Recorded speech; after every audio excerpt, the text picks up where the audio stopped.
over the 90 minutes, couldn't convert them. And that victory for Spurs, I mentioned before, just puts them 1 point now behind Arsenal.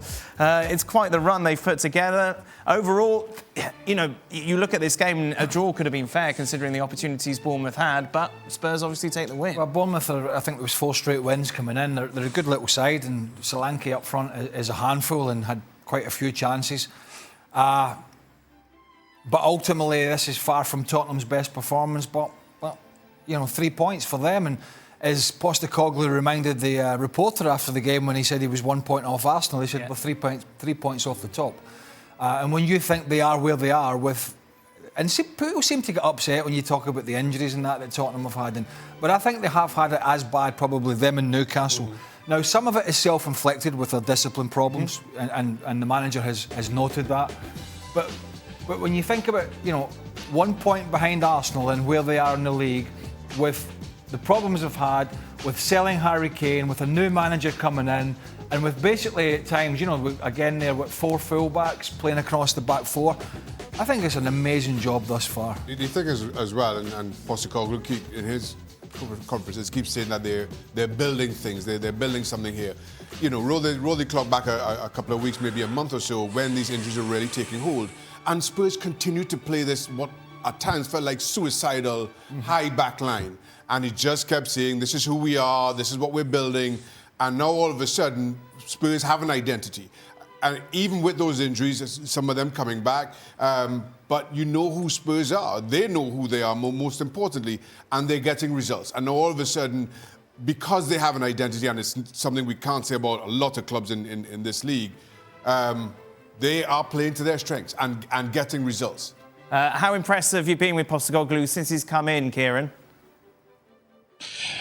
Oh yeah, really impressed. Really impressed. Shaka's right. They've got a foundation now. They've got a foundation. They've got an identity.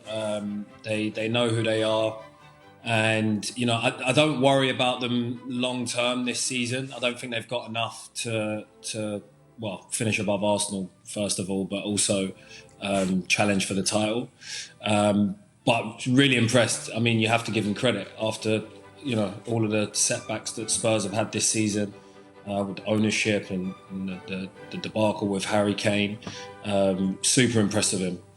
Meanwhile, of course, they're going to lose one of their key players for at least a month with the Asian Cup kicking off. Mark, with Son going with our friend Jurgen Klinsmann to represent South Korea.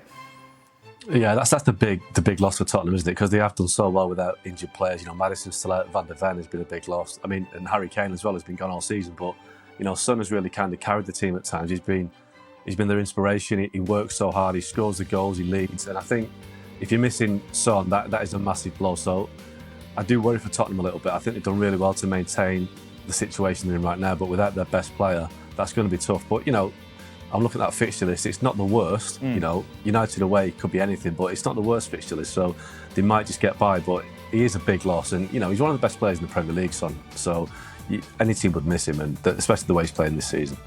I'm actually Tottenham are one of the teams I'm intrigued with what they're going to do in January, if anything, and the summer. And I'll tell you why, for 2 reasons. One, the manager has proven at other clubs that he's able to go out and sort of pick players that are under the radar. He did it at Celtic and he's done it elsewhere. It's a different ball game in the Premier League. Have we got the Boston Strangler on the show tonight? Somebody keeps... It's Kieran. Somebody in my... And the other side of it is like, you know, Van de Ven was under the radar, you know, and in all fairness, Maddison's a good player. How many others were out there to take him? Yeah. Maddison. How many of the big teams were going to say, yeah, we'll take Maddison?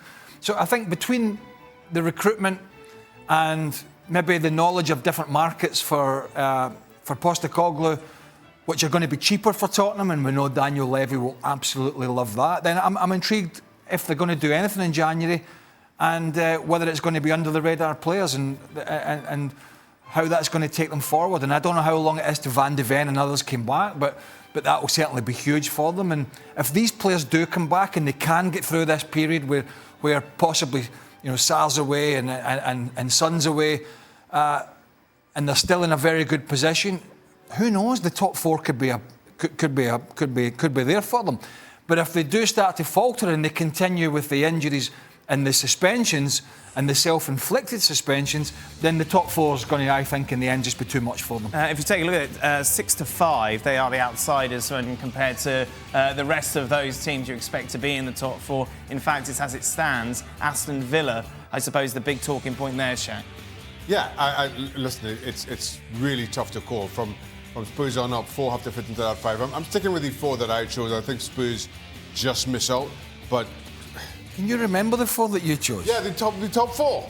I'm sure you would have had Newcastle in your top 4. We're talking a week or 2 ago. Oh, yesterday. I left them a long time ago.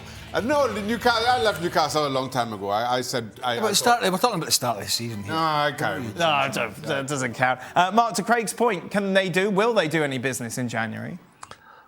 I don't think they'll do much. I think, again, Tottenham are one of these clubs that, I mean, we know that they don't tend to do a lot of business in January, but I just think that they haven't got the funds and they've got people coming back. That I think Daniel Levy will look at it and say, look, you've got 5 or 6 people coming back maybe end of January, beginning of February, don't know after all load the squad. So now that you've got Roy Hodgson at the bottom, obviously. Roy's not going to... Roy's a bit long in the tooth for that. Yeah.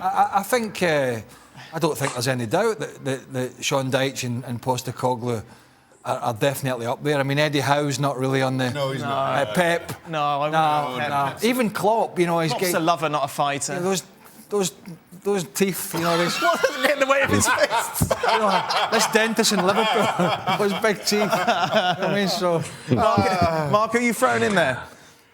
I think Vincent Kompany could handle himself. He's got a bit of...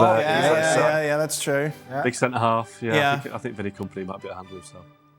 Yeah, there's not too many others. Arteta wouldn't get involved, would he, Kieran? No, he doesn't. He doesn't like it. He only likes being on the floor. He only likes it on the floor. So what? He's a grappler. He's a grappler. Oh, he's a grappler. That's your name. Rob Edwards, though. Rob Edwards might have a shout. Yeah, that's true.